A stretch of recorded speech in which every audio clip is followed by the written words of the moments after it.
Good morning, everyone. Chris Tuck here, survivorsofabuse.org.uk. So I'm just about to go into a school in Bromley that contacted me via email literally last week, and thankfully I was able to come here today. My diary allowed it. And I'm going to speak to them about the charity, the work we do, why we do the work we do, why we exist. And I'm hoping that their project that they're doing on my charity will enable us to win some money so we can put it into the funding pot to enable the charity's work to continue with working with adult survivors of all types of abuse, whether it be mental, physical, sexual abuse and or domestic violence. Often our clients or service users will have endured not only childhood abuse in some form, but bullying at school, bullying at work, and may also enter into domestic violence relationships because they're vulnerable. And that seems to be a pattern for some people, the pattern being the reality of some of our service users. So education is key. I'm always keen to come and do talks in schools, but also about giving hope and also sharing that just because you are a survivor of some form of abuse, it doesn't define your life outcomes, your life chances and your life chances. Okay, chances and choices. So it's really important to me that I obviously keep it on a level where I don't re-traumatize anybody. There are always disclosures following a talk around abuse and bullying, always. So the schools have to be, or they need trauma-informed staff just in case a disclosure does happen, and it invariably does. Because when children and young people hear about abuse, what it looks like, they then think that's what I'm actually going through at the moment, or what I've actually been through. So they get the language, they get the vocabulary, they get the understanding that they're not alone and that there is help and support out there for them. So I'm just about to go into the school and I will let you know how I get on. Bye for now. Oh my. So I just delivered a talk to Year 7 as to why the charity Survivors of Abuse exists. And that meant sharing a little bit of my life story without going into detail. Just top level. I suffered physical abuse, mental abuse and sexual abuse within the family home and outside the family home.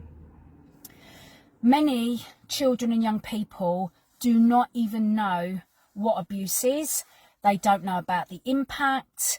They don't know what help and support is available and how they go about even having the conversation and accessing that help and support. So before I even started, I spoke to the teacher to set the boundaries of the talk and what I could share, what I could not. I made sure that the children and young people in front of me knew that what they would be hearing was potentially triggering and hard to hear. And then I started on my talk. So they chose my charity. They knew what the charity was about because there's a video on the website from me sharing what it's all about. They chose me. They asked me to come in. They want to try and win the charity £1,000. So they need to know why we exist. Yeah. And I shared with them the work that I do now, about the independent inquiry into child sexual abuse. I spoke to them about not doing well at school because of the impact that I was living with at the time, which included bullying at school. And I also spoke to them about that your life is not defined by what you're actually going through at the moment, okay? And I shared with them about not having O-level maths, but now being a chartered management accountant and the work that took. So I'm hoping that I shared not only the truth and the reality by sharing the statistics, but also that you can become someone that is successful, whatever success means to them. At the end of the class, I had 3 children come up to me to share what was going on for them. One young person shared with me that he's now living with his other non-offending parent, and he's actually going through his 2nd court case. Another young person shared with me that she's currently experiencing being hit by a belt and other stuff is happening. And she was literally in tears, and she was thanking me for coming along and just sharing that there is help and support, and she's already getting support from the school. And then another person asked me, what is physical abuse, and should her caregivers be doing what they're doing? So there seems to be a lack of basic understanding of what is abuse and what isn't, and what caregivers are allowed to do and not. And I really explained to the children that I don't want them going home and challenging their parents about their parenting style, because I didn't want them to suffer further consequences of maybe challenging their parents.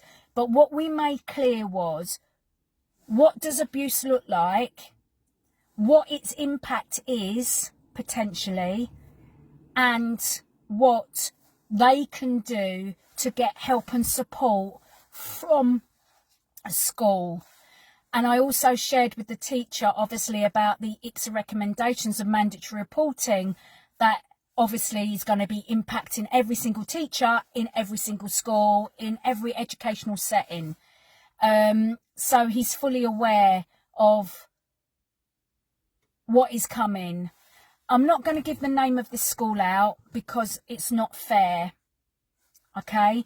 But what I want to really express and share here is that we need to do a lot more work in every single school. We've just got to. This is a real eye-opener as to what the children know or not, and what help and support that they actually are going to need. And for me, I think teachers really truly do not understand the trauma impact and how it affects education of children that may be in their class. Yeah, unbelievable, really. A real eye-opener.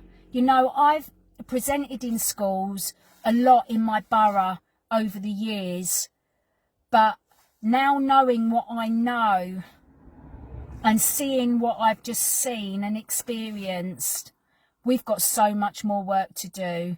Anyway, over and out. I am just truly grateful that I'm in a position to do the work that I'm doing. And I just hope the children that I spoke to today, the teacher did say to me that they're quite insular and not confident, but they asked me so many different questions. And I was trying to bring it back to the project, but they were asking me what constitutes physical abuse, what constitutes mental abuse, what constitutes sexual abuse. And again, boundaries. I had to be careful what I said, but I did get through some of the examples that I've experienced as a child and young person, and how the law has moved on and what the law actually says right now. And I think that parents and society need a lot of education, you know, because these children and young people now know, but I don't think the parents are on the same page as the children and young people, potentially, possibly. So we got a lot of work to do, haven't we? We have. All right, so over and out, guys. Speak to you soon.